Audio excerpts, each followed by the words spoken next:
Exercise 12.1 के बाद 12.2 में इंट्रोडक्शन में हम इसके सीधे क्वेश्चन सॉल्व करना स्टार्ट करेंगे और उससे आपको आइडियाज मिलेंगे। आपको जो भी क्वेश्चंस मिलेंगे वो लगभग 3 तरह के क्वेश्चन मिलेंगे। एक उत्पादन संबंधी समस्याएं मिलेंगी आपको, एक आहार संबंधी समस्याएं आपको मिलेंगी और एक मिलेगा परिवहन संबंधी समस्याएं, ट्रांसपोर्टेशन से रिलेटेड प्रॉब्लम। इन सब प्रॉब्लम्स में क्या होगा, देखो उत्पादन संबंधी समस्याएं जो आएंगी, उत्पादन संबंधी समस्याओं में क्या होगा, एक कारखाना होगा या एक फैक्ट्री होगी, उसमें कुछ चीजें बनती होंगी वहां पर। तो जब कुछ चीजें बनती हैं तो कुछ लागत भी आती होगी। तो इनमें हम हमेशा कोशिश करते हैं कि लागत हमारी कैसी आए, कम से कम आए, और उत्पादन हमें कैसा मिले, अच्छा, हम ये चाहते हैं। और उस उत्पादन से हमको कैसा बेनिफिट हमको ज्यादा से ज्यादा हो, ये चाहेंगे। जैसे दूसरी प्रॉब्लम्स आएंगी आहार संबंधी समस्याएं। आहार संबंधी समस्याएं जो आएंगी उसमें हम क्या चाहते हैं, डाइट से संबंधित प्रॉब्लम्स। तो डाइट प्रॉब्लम्स में क्या होता है, जो एक डाइटिशियन होते हैं वो क्या सोचते हैं, कहीं पर भी जैसे डाइटिशियन होते हैं तो वो आपको खाना बताते हैं, कोई भी पेशेंट होते हैं तो आपको बताते हैं कि आपको इतनी मात्रा में ये लेना है, इतनी मात्रा में आपके रोज के खाने में ये शामिल होना चाहिए। ऐसा होता है, हम लोगों का खाना तो रोज का बस ऐसा ही होता है, उसमें कितना न्यूट्रिएंट्स जा रहा है, कितना विटामिन जा रहा है, कितना प्रोटीन जा रहा है, क्या जा रहा है, हम लोग कभी गौर नहीं करते। लेकिन जब डाइटिशियन कोई खाने को प्रिफर करते हैं तो उन लोगों का ये टारगेट रहता है कि अगर एक व्यक्ति के खाने में कुछ जा रहा है या कहीं पार्टी का खाना बन रहा है तो वो लोगों का काम होता है ये ध्यान रखना कि उसमें विटामिन भी अच्छे से हो, प्रोटीन्स भी अच्छे से हो, सबकी मात्रा भी सफिशिएंट हो और खाने की लागत कम आए। ये उनका ध्यान रहता है हमेशा कि सारे जो न्यूट्रिएंट्स हैं वो भी सब सफिशिएंट क्वांटिटी में हो और खाना जो बने उसकी जो लागत रहे वो कम से कम लागत में बने। इसके बाद तीसरी जो प्रॉब्लम्स आएंगी परिवहन संबंधी समस्याएं, ट्रांसपोर्टेशन से रिलेटेड प्रॉब्लम्स। इनमें क्या होता है, इनमें हमेशा जो ट्रांसपोर्टेशन से रिलेटेड प्रॉब्लम होती है हमेशा कोशिश करते हैं, जैसे आपको यहां से कहीं भी जाना है, बहुत दूर जाना है, आपको दिल्ली जाना है, आपको आगरा जाना है और अपनी खुद की गाड़ी से आपको जाना है, तो आप क्या कोशिश करते हैं, आप यही कोशिश करेंगे कि हम वहां पर जब पहुंचे तो हमारा जो यहां से जाने का वहां तक जाने का जो खर्चा आएगा वो खर्चा कैसा हो, कम से कम हो। और यही आप यूज करते हो, ट्रेन से आप जा सकते हो, बस से आप जा सकते हो, आप एरोप्लेन से जा सकते हो और अपनी गाड़ी से भी जा सकते हो। तो अगर हमको बहुत कम खर्चे में जाना है हम ट्रेन से चले जाते हैं, कम खर्चा लगता है।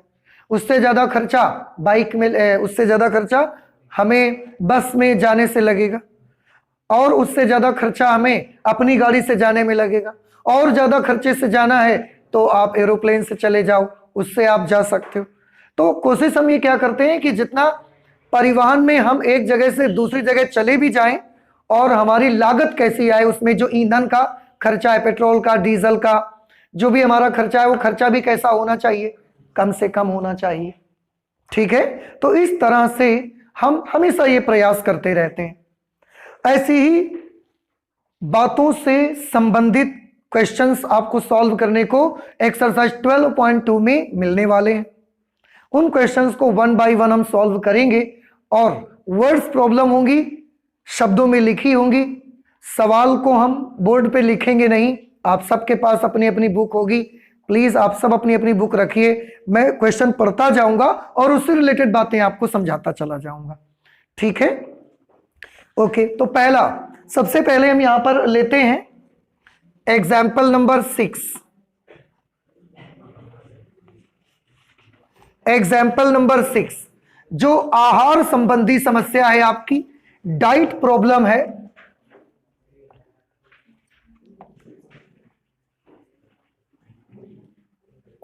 डाइट से रिलेटेड प्रॉब्लम है।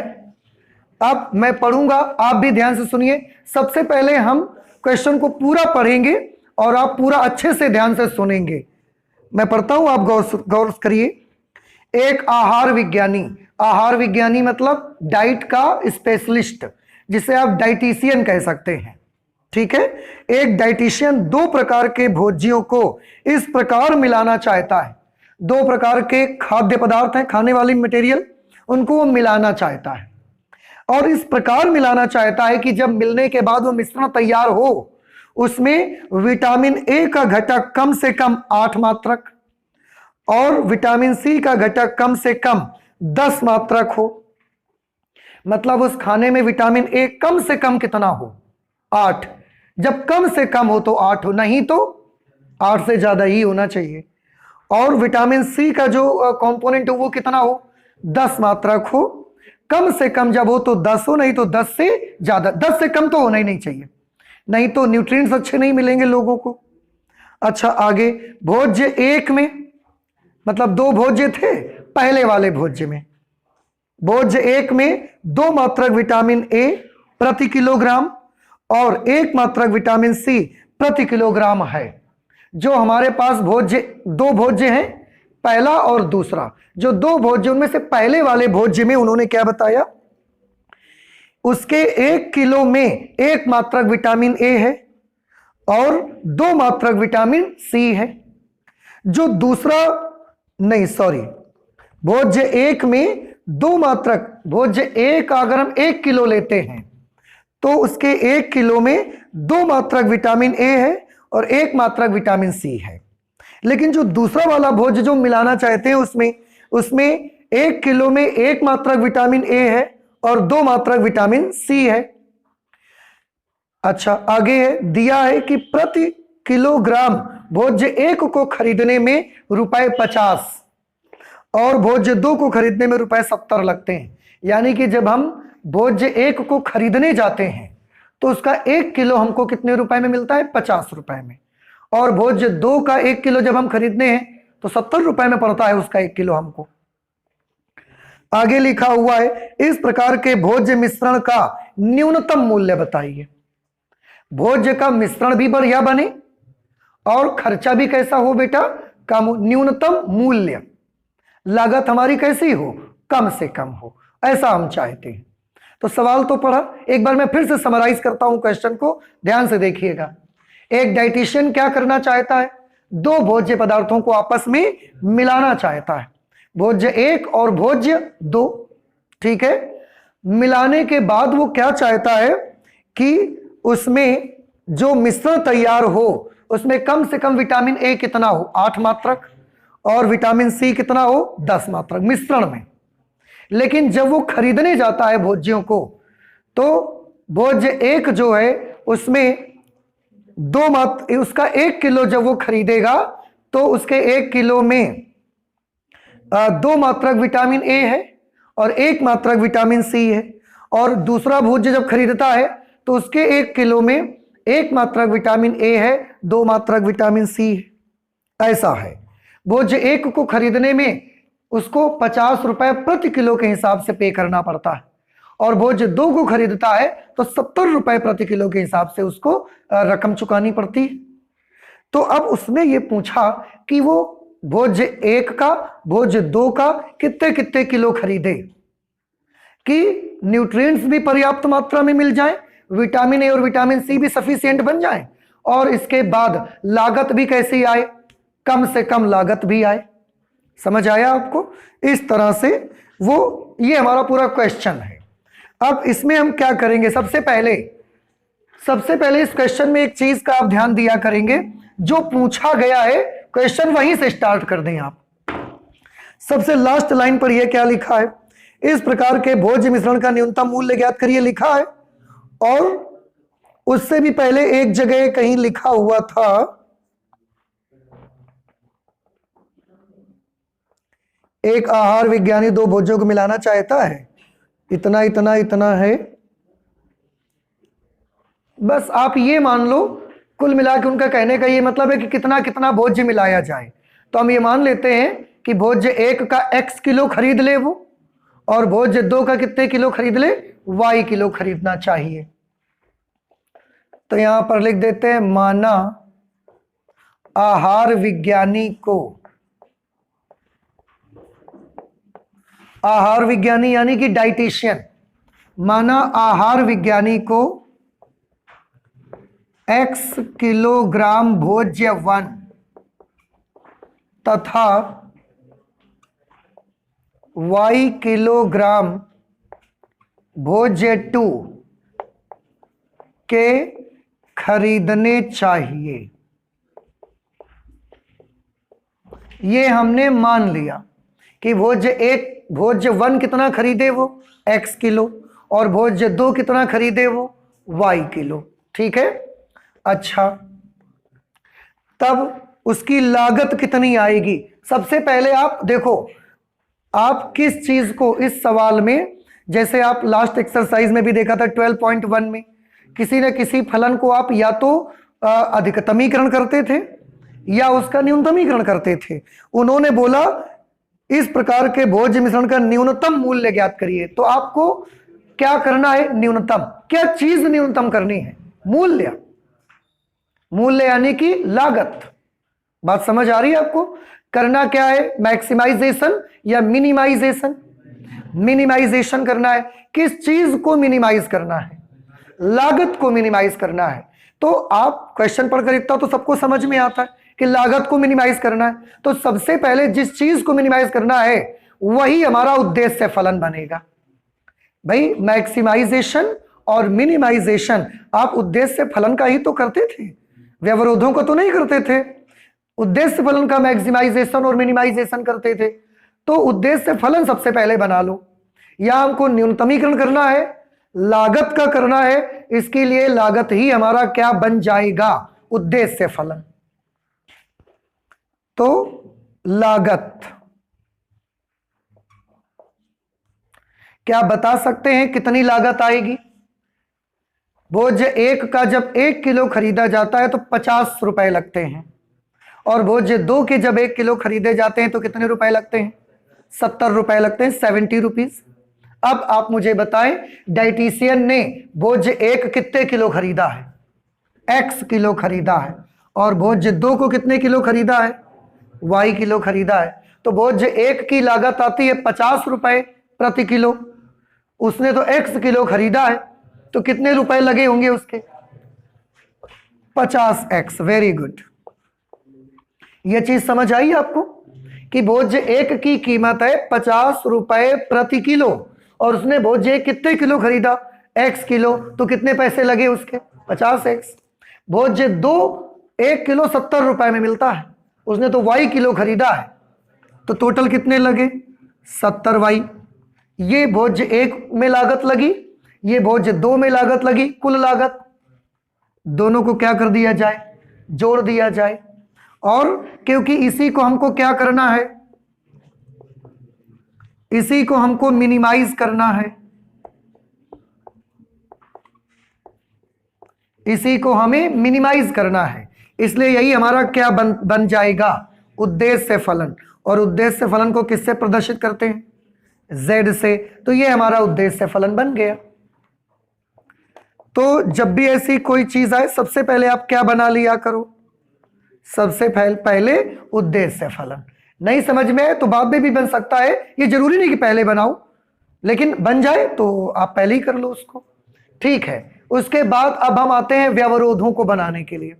व्यवरोधों को बनाने के लिए, क्योंकि क्वेश्चन में सब तितर वितर लिखा हुआ है, हम इसको एक टेबुलेट करना चाहते हैं ताकि वो चीज आपको अच्छे से समझ में आ जाए।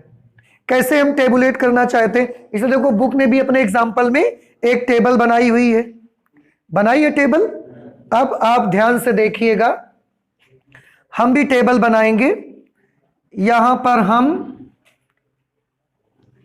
सबसे पहले यहां पर हम रखेंगे भोज्य, तो यहां पर भोज्य 1 लिख देंगे, और यहां पर हम क्या लिख देंगे? भोज्य 2 लिख देंगे। ठीक। इसमें भोज्य 1 2 में दो चीजें का जिक्र हुआ है बेटा, एक विटामिन का जिक्र हुआ है, और एक विटामिन ए विटामिन सी का जिक्र हुआ है। तो यहां पर हम विटामिन ए लिख लेते हैं प्रति किलोग्राम। भाई 1 किलोग्राम में इतने विटामिन बोल रहे थे ना वो। अच्छा, और दूसरा में हम लिख देते हैं विटामिन सी प्रति किलोग्राम कि 1 किलोग्राम में कितना विटामिन सी चाहिए, कितना विटामिन सी है, इसको हम नोट कर लेते हैं। इसके बाद देखो इसमें एक हम भूल गए, भोज्य के बगल में ही हम बना देते हैं, मात्रा का बना देते हैं, और वो मात्रा हम काहे में लेंगे, किलोग्राम में मात्रा ले लेते हैं। भोज्य 1 भोज्य 2, विटामिन ए विटामिन सी, और यहां पर ये भोज्य 1 था, ये भोज्य 2 है, और यहां पर हम किसका बना देंगे, मिश्रण का।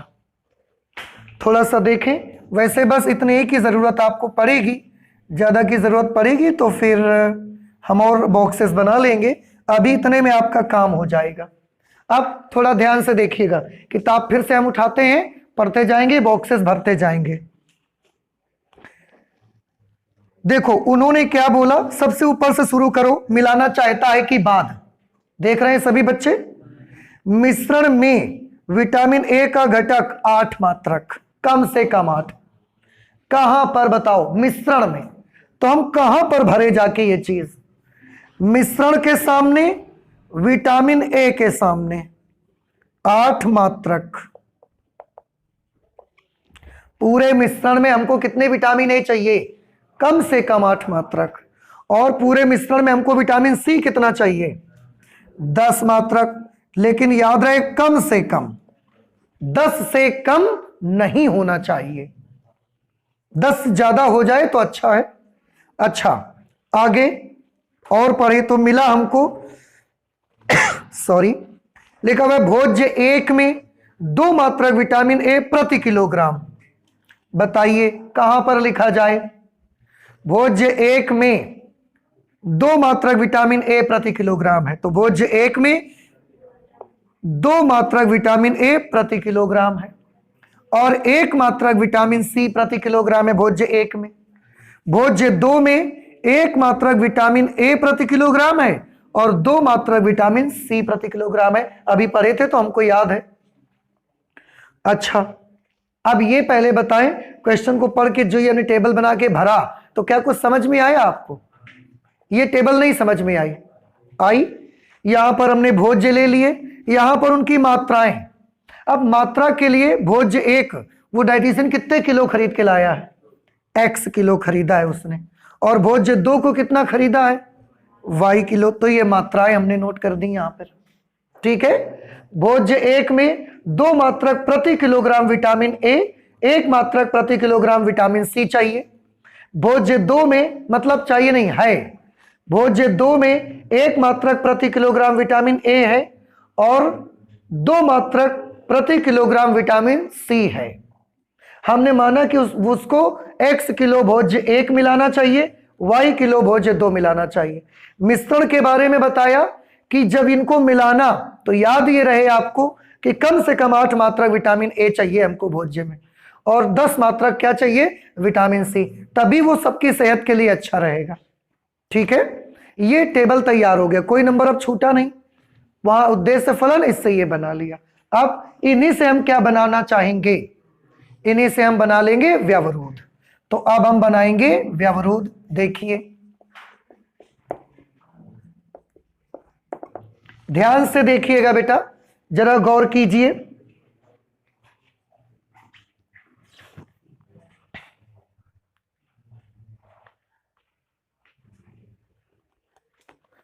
हाँ ठीक है, दोनों भोज्य को मिला देगा वो। गौर से देखिएगा, भोज्य 1 के 1 किलो में पहले विटामिन ए का व्यवरोध बनाते हैं। विटामिन ए का व्यवरोध बनाइए। अब बताएं, विटामिन ए को ध्यान से देखिएगा। भोज्य 1 की बात करो, 2 मात्रक विटामिन ए प्रति किलो इसमें है, और 1 मात्रक प्रति किलो विटामिन ए 2 नंबर भोज्य में है। जो डाइटिशियन है उसने भोज्य 1 कितने किलो खरीदा है, x किलो। तो अगर 1 किलो में 2 मात्रक विटामिन ए है तो इसके x किलो में कितने मात्रक विटामिन ए होगा, 2x।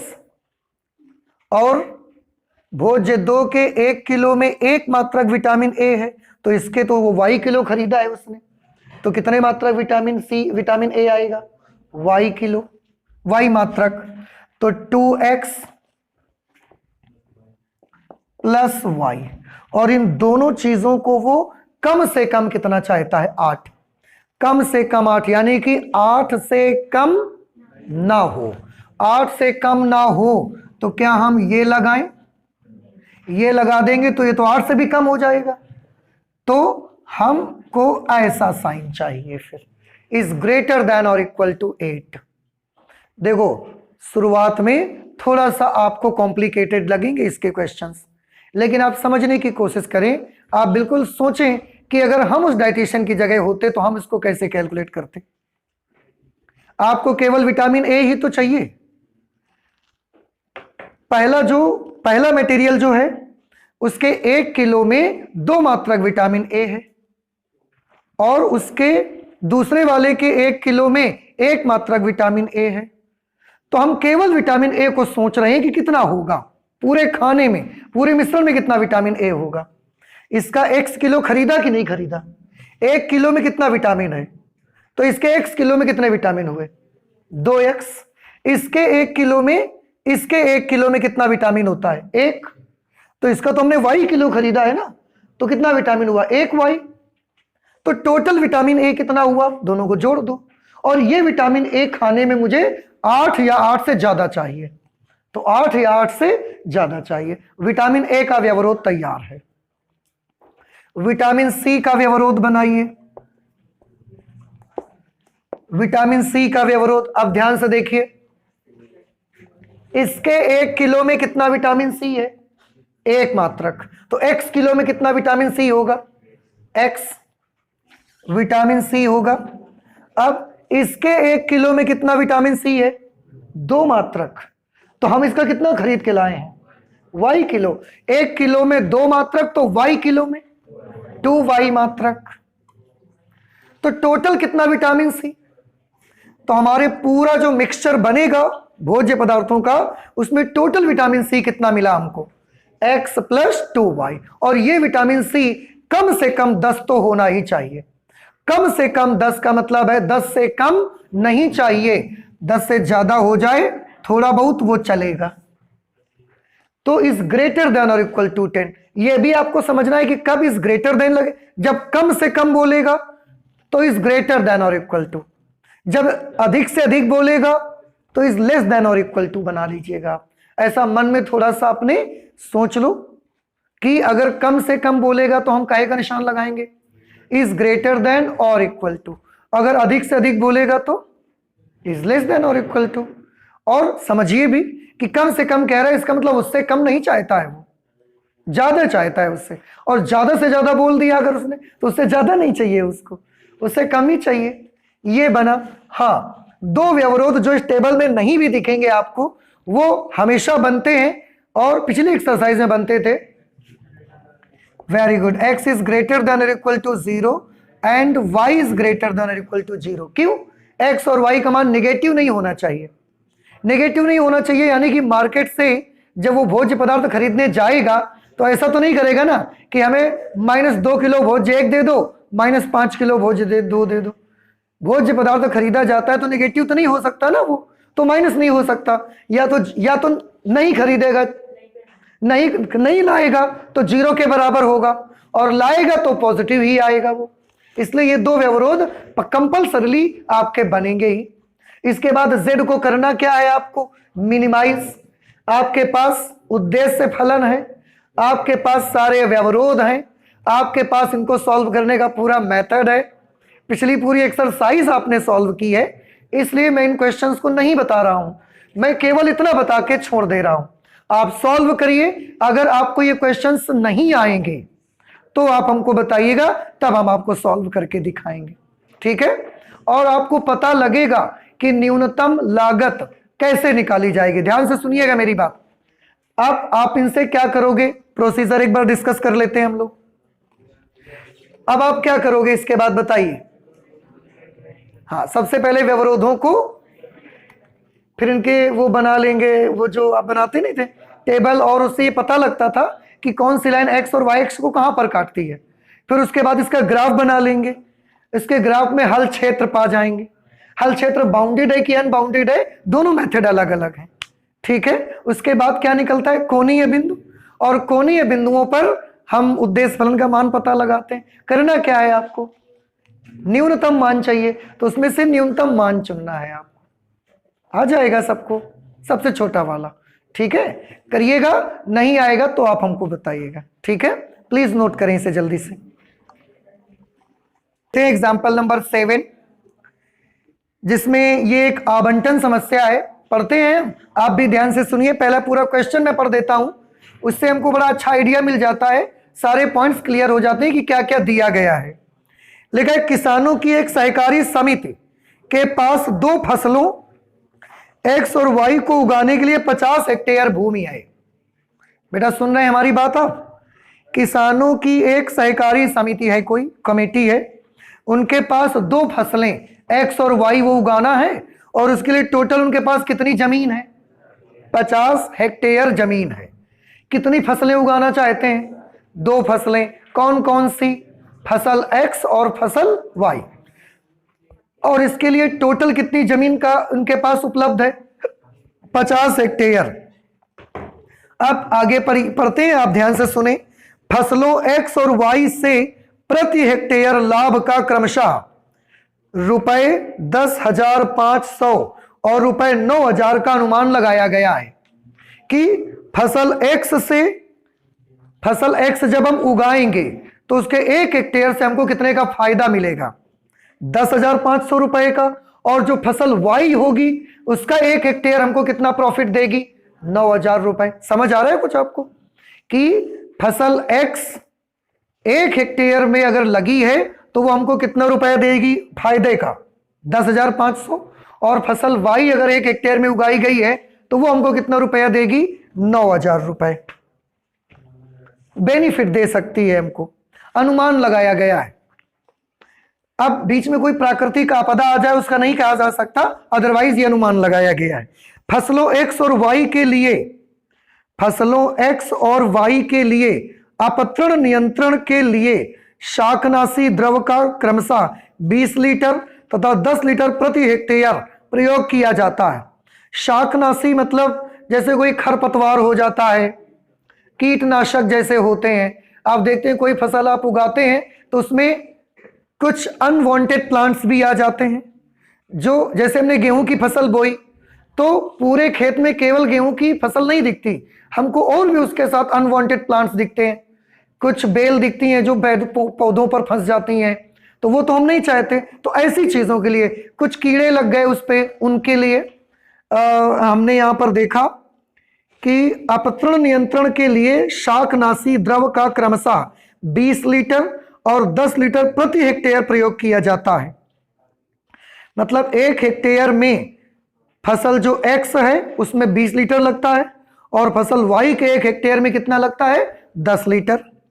इसके अतिरिक्त प्रयुक्त भूमि से जुड़ी नालियों से संबद्ध तालाब पर निर्भर जीवधारियों एवं मछलियों की जीवन सुरक्षा हेतु शाकनाशी की मात्रा 800 लीटर से अधिक ना हो। मतलब अब देखो, खेतों में जब आप दवा डालोगे, कीटनाशक आप डालोगे, खरपतवार को मारने के लिए दवा डालोगे, तो वो जब दवा डाली जाती है तो फसल में आपने दवा डाली और वो दवा हो सकता है बारिश हो जाए या किसी भी तरह से पानी के माध्यम से बह करके वो किसी तालाब में चली जाएगी, किसी जहां पानी भरा होगा वहां चली जाएगी। अब अगर वो तालाब में चली जाएगी, किसी और जगह जहां पानी का भराव है वहां चली गई, तो वहां पर और जीव जंतु रहते, मछलियां होंगी या और जलीय जीव होंगे, या बाई चांस किसी के जानवर कोई आके वहां पानी पीने आ जाएगा, तो उसकी जिंदगी के लिए वो नुकसानदायक होगा। बात को समझ रहे हैं आप? तो हम क्या चाहते हैं कि उनकी लाइफ भी बर्बाद मत हो, उनकी लाइफ में कोई प्रॉब्लम मत आए, इसलिए शाकनाशी का उपयोग हम 800 लीटर से ज्यादा नहीं कर सकते। दवा डालेंगे लेकिन दोनों में पूरे 50 हेक्टेयर भूमि में 800 लीटर से ज्यादा दवा आप डाल भी नहीं सकते, रिस्ट्रिक्टेड है। क्योंकि इससे ज्यादा दवा अगर आप डालेंगे तो अब आप समझ रहे हैं क्या प्रॉब्लम आ सकती है, क्या प्रॉब्लम आ सकती है बताएं?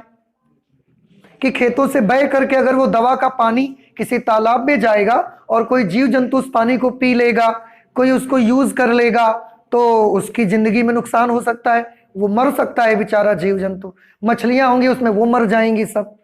तो ये भी हम नहीं चाहते, इसलिए आप जब यूज करें दवाएं तो 800 लीटर से ज्यादा दवा आप यूज नहीं कर सकते, ये मना है आपको।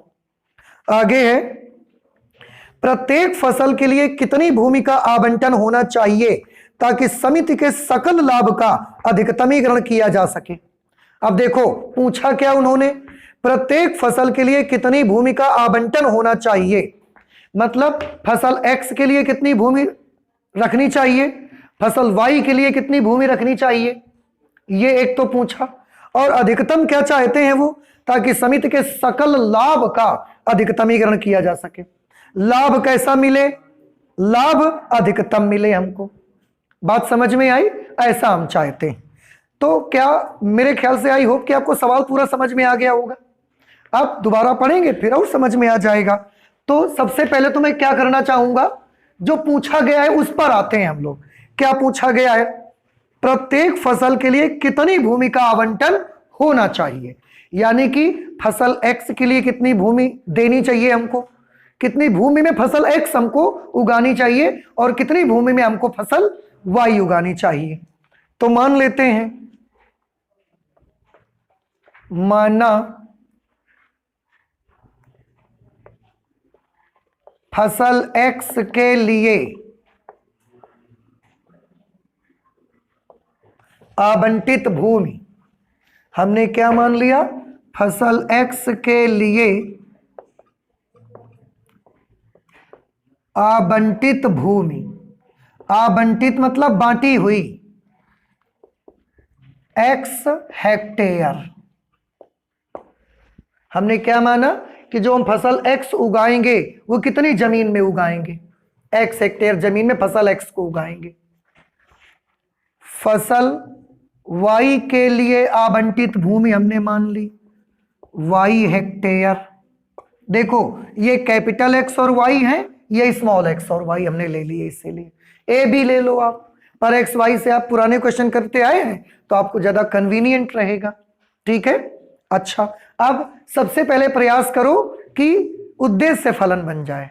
उद्देश्य फलन किसको बनाते हैं हम बताओ, जिसका हमको अधिकतमीकरण या जिसका हमको न्यूनतमीकरण करना होता है। प्लीज सवाल को पढ़ें और बताएं किस चीज का आप न्यूनतमी या अधिकतमीकरण करना चाहते हो। वेरी गुड, सकल लाभ का, सकल लाभ यानी कि कुल लाभ, कुल लाभ का क्या करना चाहते हो आप, अधिकतमीकरण। तो फिर उद्देश्य फलन किस चीज का बनाएंगे, उद्देश्य फलन हम कुल लाभ का बनाएंगे। ये बात समझ में आ गई आपको? अरे नहीं समझ आ रही है? आ गई तो ठीक है। कुल लाभ कितना होगा बताइए, जब फसल एक्स होती है तो उसका 1 हेक्टेयर हमको कितने पैसे देता है, 10,500, 10,500 रुपए। और फसल वाई का 1 हेक्टेयर से कितना मिलता है, 9,000। अब आप मुझे बताएं फसल एक्स कितने हेक्टेयर उगाई है आपने, एक्स हेक्टेयर। इस फसल का 1 हेक्टेयर से 10,500 का लाभ आता है, तो एक्स हेक्टेयर से कितने का लाभ आएगा, 10,500 एक्स सकल लाभ। सकल लाभ निकालना चाहते हैं, इस फसल के 1 हेक्टेयर से 10,500 रुपए का लाभ, तो एक्स हेक्टेयर से 10,500 एक्स रुपए का लाभ होगा। नहीं समझ में आया? ये वाली फसल का 1 हेक्टेयर से कितने का लाभ मिलेगा, 9,000। तो इसके तो हमने वाई हेक्टेयर उगाए, तो 9,000 वाई का हमें लाभ मिलेगा, 9,000 9,000 वाई। और सकल लाभ मतलब कुल लाभ, तो दोनों का मिला के कुल लाभ के लिए दोनों को जोड़ देंगे। और इसी का हमको क्या करना है, अधिकतमीकरण। और यही हमारा क्या बन जाएगा, उद्देश्य फलन। उद्देश्य फलन z is equal to 10,500x plus 9,000y। This will be our objective function. और इसी का हमको क्या करना है, इसी का हमको करना है अधिकतमीकरण, मैक्सिमाइजेशन करना है इसी का हमको।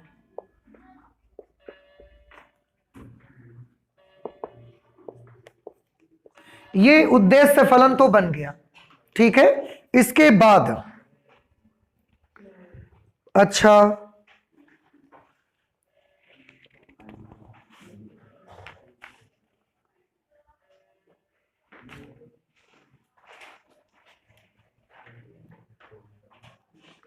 ठीक है, अब इसके हम व्यवरोध बनाना चाहते हैं। देखो व्यवरोध,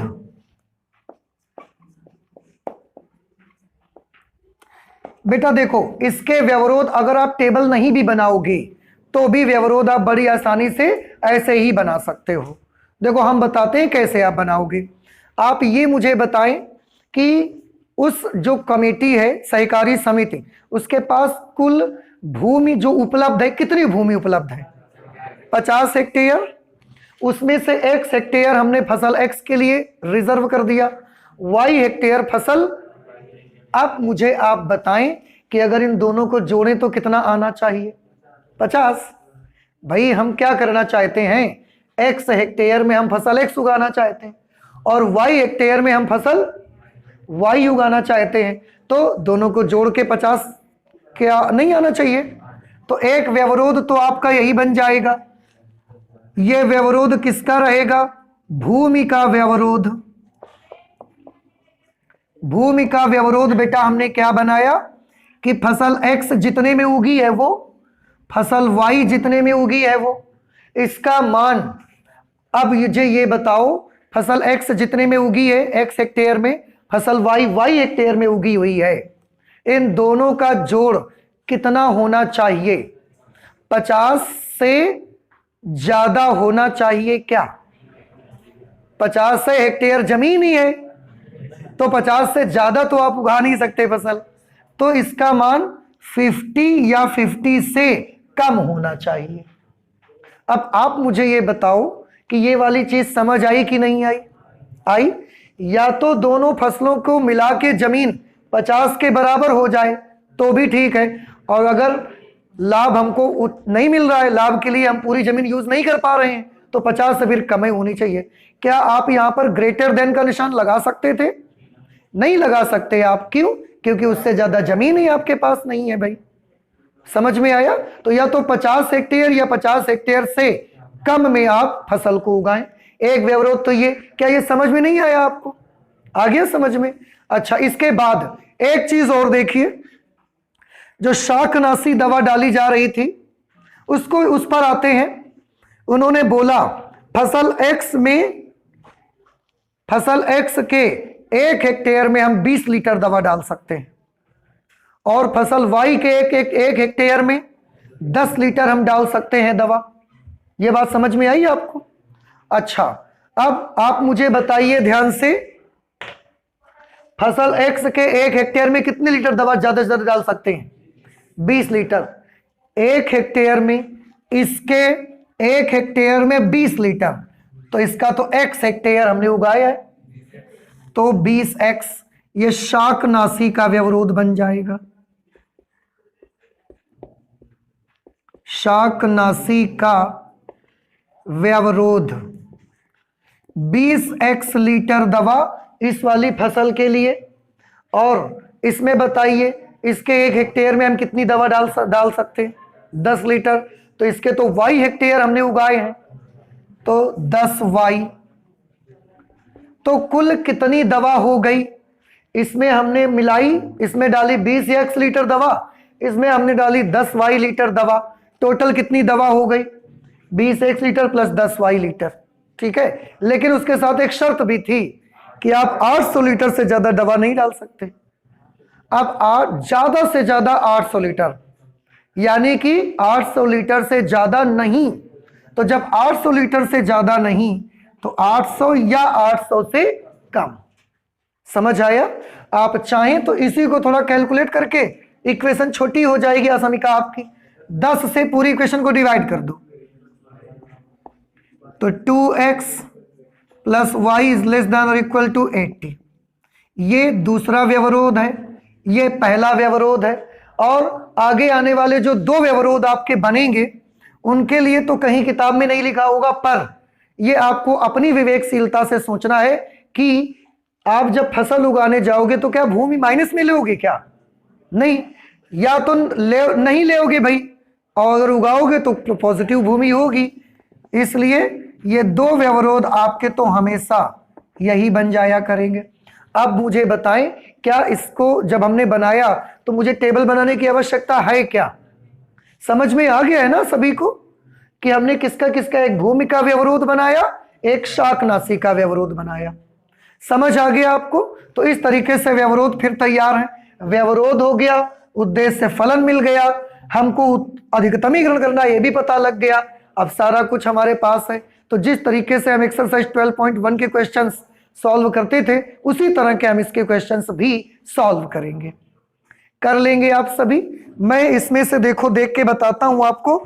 इसमें एक बाउंडेड सॉल्यूशन रीजन आपको मिलेगा और बाउंडेड सॉल्यूशन रीजन से आप पता लगा सकते हैं, अधिकतम लाभ भी निकाल सकते हैं, और कितने कितने हेक्टेयर भूमि में ये फसलें उगाई जाएं कि लाभ अधिकतम हो ये भी आप पता लगा सकते हो। तो ये करके आप लाएंगे, नहीं कर पाएंगे आप लोग? कर लेंगे।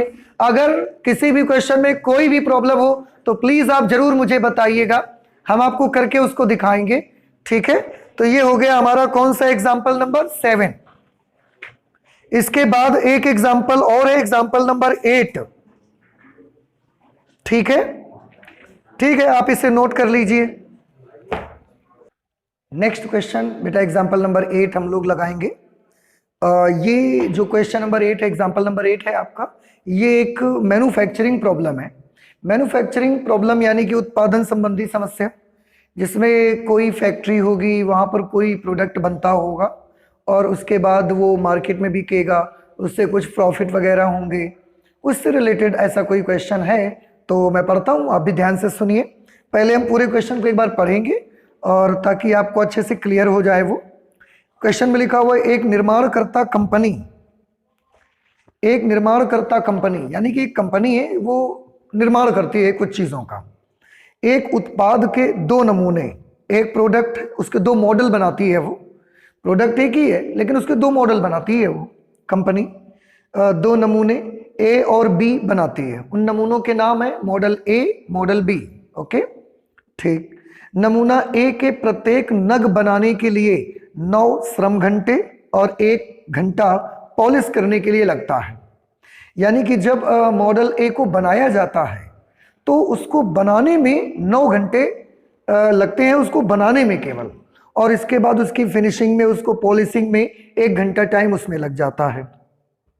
जबकि नमूना बी के प्रत्येक नग के बनाने में, जबकि अगर मॉडल बी बनाया जाता है, उस प्रोडक्ट का मॉडल बी जब बनाते हैं तो उसको एक उसका नग बनाते हैं, जब वो 1 नंबर बनाते हैं उसका 1 हम, तो उसमें 12 हमको घंटे लगते हैं बनाने में केवल, और उसके बाद उसकी फिनिशिंग और पॉलिशिंग वगैरह में 3 घंटे लग जाते। बनाने तथा पॉलिश करने के लिए उपलब्ध अधिकतम श्रम घंटे क्रमशः 180 और 30 है। मीन्स जब हम उसको बनाएंगे तो बनाने के लिए ज़्यादा से ज़्यादा हमें 180 आवर्स ही मिलेंगे, और पॉलिशिंग वगैरह के लिए टोटल 30 आवर्स हमको मिलेंगे, इससे ज़्यादा नहीं टाइम मिलेगा हमें। अच्छा, आगे कंपनी नमूना ए के प्रत्येक नग पर ₹8,000 तथा नमूना बी के प्रत्येक नग पर ₹12,000 का लाभ कमाती है। मतलब वो जो प्रोडक्ट बनते हैं उसमें जब प्रोडक्ट ए बाहर जाके बिकता है तो वो उससे 8,000 का लाभ होता है। जो मॉडल ए है, जब उसका एक प्रोडक्ट बिकता है तो उसमें से 8,000 का प्रॉफिट आता है कंपनी को, फैक्ट्री को, और जब मॉडल बी का 1 नग बिकता है तो 12,000 रुपए का प्रॉफिट आता है। ठीक, आगे लिखा है नमूना ए और नमूना बी के कितने नगों का अधिकतम लाभ कमाने के लिए प्रति सप्ताह निर्माण करना चाहिए। मीन्स हम या उस कंपनी को, उस फैक्ट्री को, उस कारखाने को, उस निर्माणकर्ता कंपनी को 1 सप्ताह में नमूने ए के और नमूने बी के कितने कितने नग बनाने चाहिए जिससे कि लाभ अधिकतम हो। क्या चीज अधिकतम हो, लाभ अधिकतम हो। और हमने आपको कई बार बताया कि जो चीज अधिकतम होगी उसी का उद्देश्य फलन बनेगा। तो अगर अधिकतम लाभ बोला जा रहा है तो लाभ निकालिए टोटल, और वही हमारे उद्देश्य फलन का काम करेगा। ओके, अच्छा, प्रति सप्ताह अधिकतम लाभ क्या है आपको वो भी पता लगाना है। तो आपको दो बातें पता लगानी। पहली कि एक सप्ताह में वो निर्माणकर्ता कंपनी नमूने ए के कितने नग बनाए और नमूने बी के कितने नग बनाए एक सप्ताह में, जिससे उसको मिलने वाला जो बेनिफिट है, उसको मिलने वाला जो प्रॉफिट है वो मैक्सिमम रहे। दूसरी चीज, अगर प्रॉफिट मैक्सिमम होगा तो कितना प्रॉफिट मैक्सिमम उसको मिल रहा है, ये भी आपको फाइंड आउट करना है। ओके, ठीक है, अब हम इसको स्टार्ट करते हैं। तो सबसे पहले हम क्वेश्चन के लास्ट पार्ट से स्टार्ट करो, जिसमें ये बोला गया नमूना ए और नमूना बी के कितने नगों का अधिकतम लाभ कमाने के लिए प्रति सप्ताह निर्माण करना चाहिए। तो हम मान लेते हैं कि नमूने ए के प्रति सप्ताह एक्स नगों को निर्माण करना चाहिए। हम ऐसे मान लेते हैं, माना प्रति सप्ताह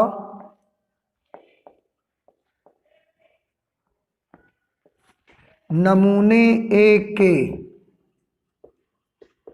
एक्स नग तथा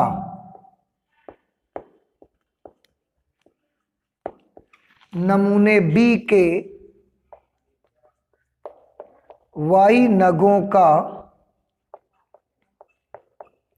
निर्माण करना चाहिए। लाभ अधिकतम कमाना है, ये हमको पहले से ही पता है।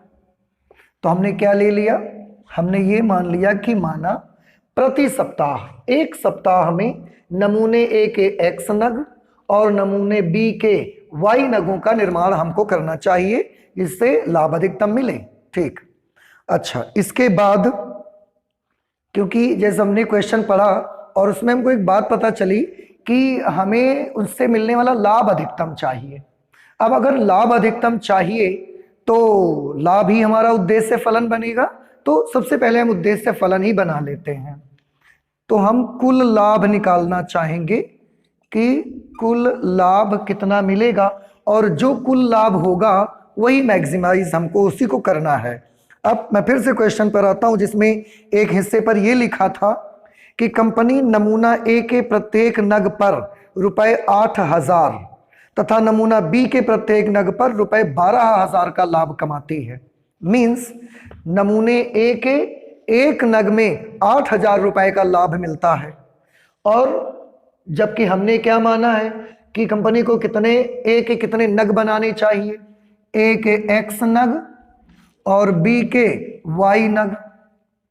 ए के एक नग पर ₹8,000 का लाभ है, तो ए के तो हम एक्स नग बना रहे हैं ना, तो टोटल लाभ कितना हुआ 8,000x, 8,000x।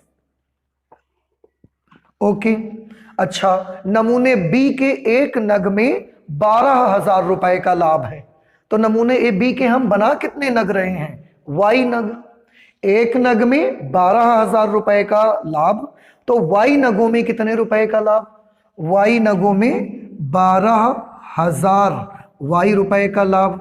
तो कुल लाभ कितना, दोनों को ऐड कर दो, और कुल लाभ को ही हमको क्या करना है, अधिकतमीकरण। यही हमारा क्या बन गया, उद्देश्य फलन।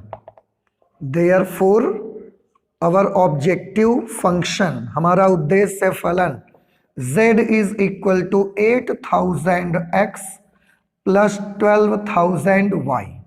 This will be our objective function, and we have to maximize this function. इसको मैक्सिमाइज करना है, इसका मैक्सिमाइजेशन करना है। ठीक है, अच्छा, उद्देश्य फलन भी हमने बना लिया। आपको मैं देखिए बार बार बता रहा हूं कि जिस चीज को आपको अधिकतमीकरण या न्यूनतमीकरण करना है वही फलन हमारा उद्देश्य फलन होगा। ठीक है, इसके बाद अब बात आती है व्यवरोधों को तैयार करने की। तो व्यवरोधों के लिए क्वेश्चन जो इतना बड़ा है उसको हम टेबुलेट कर लेते हैं जरा, उसकी कुछ चीजें। जैसे टेबल में यहां पर हम लिखेंगे नग या नमूने। यहां पर हम सबसे पहले लिखते हैं नमूना, ठीक है। अच्छा, नमूने के साथ और क्या क्या चीजें हैं उनको भी जरा हम नोट करते हैं। नमूने के साथ उनके नगों की संख्या, कि किस नमूने के कितने नग बनने चाहिए, ठीक है। अच्छा, आपने जब सवाल पढ़ा था तो इसमें बीच में एक जगह आ रहा था कि बनाने में लगे श्रम घंटे, ठीक है। तो हम बनाने में लगे श्रम घंटे, बनाने में लगे श्रम घंटे, कि बनाने में मेहनत के कितने घंटे लगेंगे वो हम यहां लिखा करेंगे। अच्छा, इसके बाद पॉलिश करने का भी एक आया था, तो हम लिखेंगे पॉलिश में लगे श्रम घंटे, उनको हम यहां पर लिखेंगे। और सबसे लास्ट में हम लाभ के लिए लिख लेते हैं लाभ प्रति रुपए प्रति नग, रुपए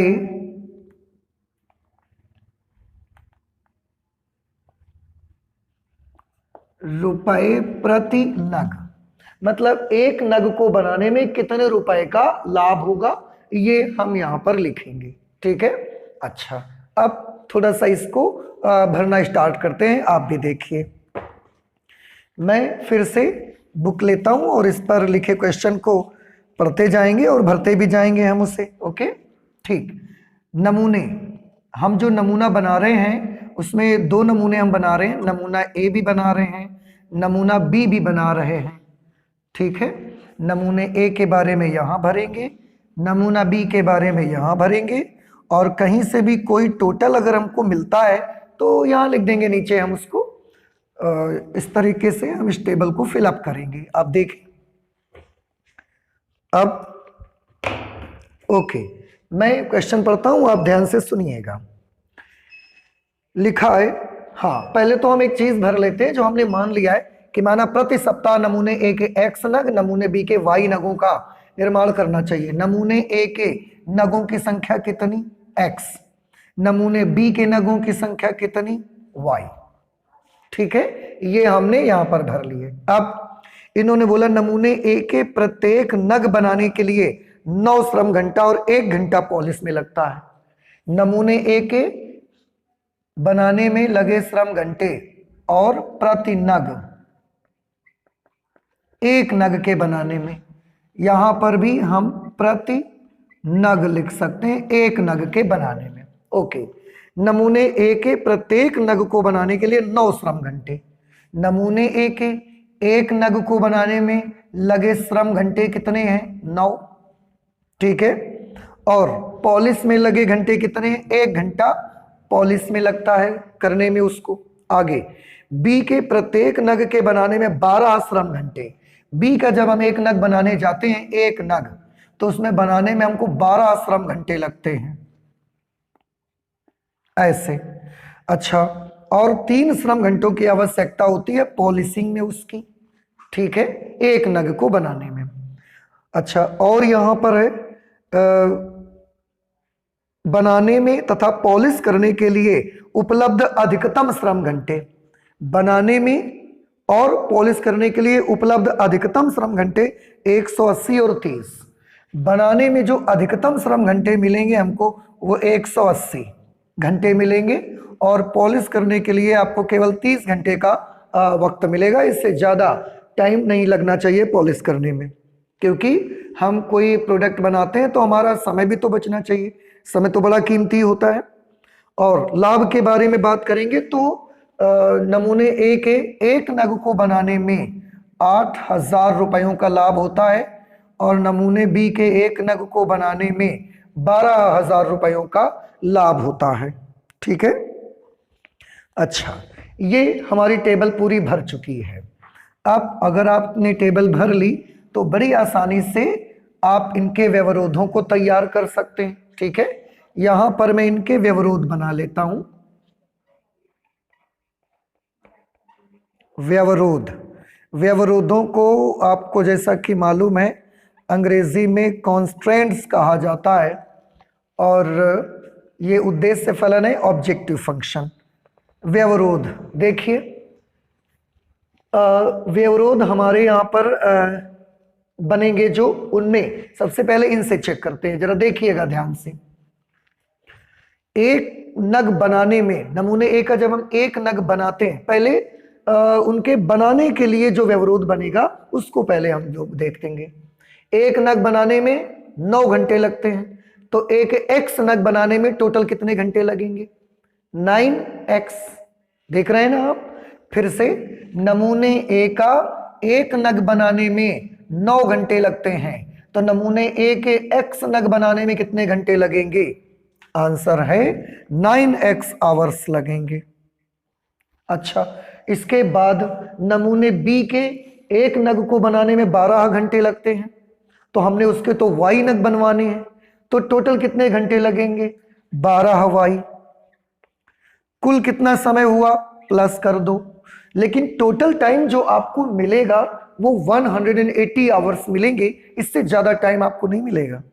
आपने लिखा हुआ, देखो यहां पर बुक ने लिखा हुआ है अधिकतम 180 घंटे। अब ज्यादा से ज्यादा 180 घंटे मिलेंगे, मतलब 180 से ज्यादा नहीं मिलेंगे। आपसे अगर उससे कम समय में होता है ये काम तो आप कर सकते हैं। तो हम कैसा निशान लगाएंगे? इज लेस देन और इक्वल टू। 180 से कम समय आप ले सकते हैं, ज्यादा नहीं ले सकते आप टाइम।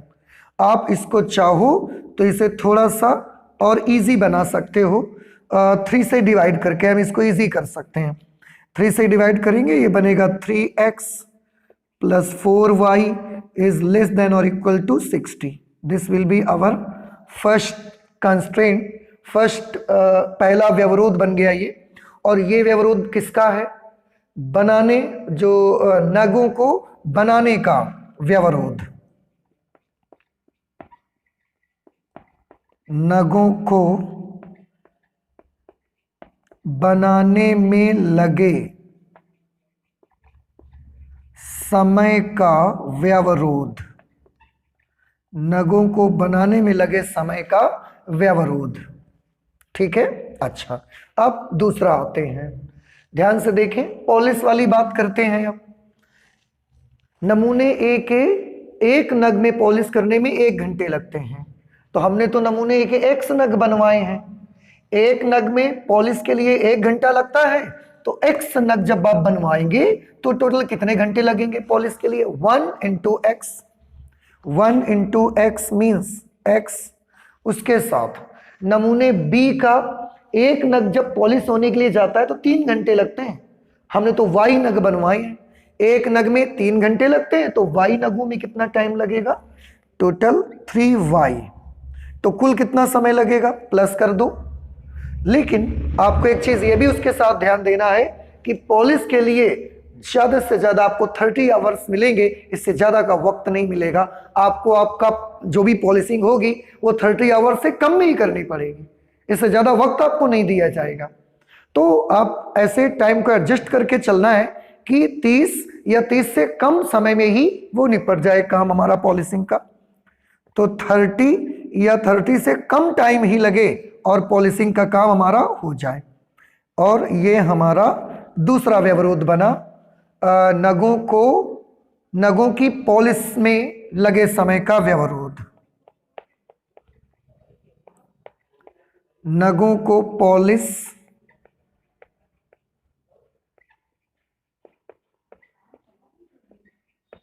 करने में लगे समय का व्यवरोध। ओके, और बस यही व्यवरोध बनेंगे। लाभ से हमने उद्देश्य फलन ये बना लिया है, तो लाभ यहां जो लिख दिया है हमने, उससे हमने ऑब्जेक्टिव फंक्शन बना लिया है। 2 व्यवरोध तो आपके ऐसे हैं जो हर क्वेश्चन में बन ही जाएंगे, जैसे x इज ग्रेटर देन और इक्वल टू 0 तथा y इज ग्रेटर देन और इक्वल टू 0। इनको हम बोलते हैं ऋणेतर व्यवरोध, नॉन जीरो कॉन्स्ट्रेंट्स। हिंदी में आप इन्हें कहेंगे ऋणेतर व्यवरोध, और अंग्रेजी में हम बोल सकते हैं नॉन जीरो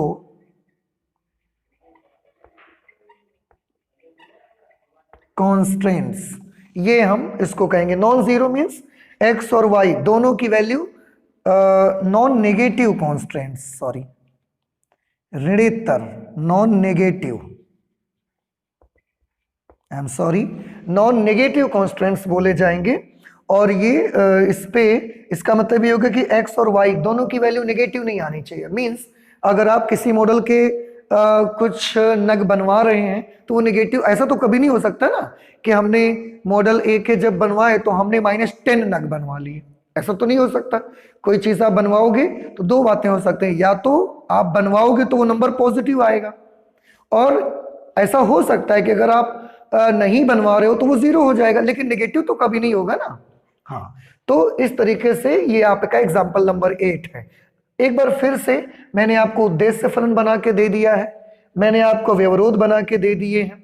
आपका काम इतना है, जिस तरह से आप क्वेश्चन एक्सरसाइज 12.1 के क्वेश्चंस आपने सॉल्व किए हैं, उससे पहले के एग्जाम्पल्स आपने सॉल्व किए हैं, सेम मेथड से आपको इसको सॉल्व करना है और ये पता लगाना है कि मॉडल ए और बी के कितने कितने नग हम बनाएं जिससे जो लाभ हो, जो प्रॉफिट हो, वो ज्यादा से ज्यादा हो, और अधिकतम लाभ भी आपको पता लगाना है। एंड आई होप कि आप ये काम कर सकते हैं। सो प्लीज आप इसे करिएगा, और अगर आपको नहीं आता है, कोई भी प्रॉब्लम आती है तो प्लीज मुझे जरूर बताएं, और मैं उसको सॉल्व करके आपको दिखा दूंगा। ओके, तो आज हम मैथमेटिक्स में इतना ही रखेंगे, आगे और भी बहुत सारी अभी स्टडी हमको करनी है, तो चलते मिलते हैं नेक्स्ट क्लास पे। Thank you.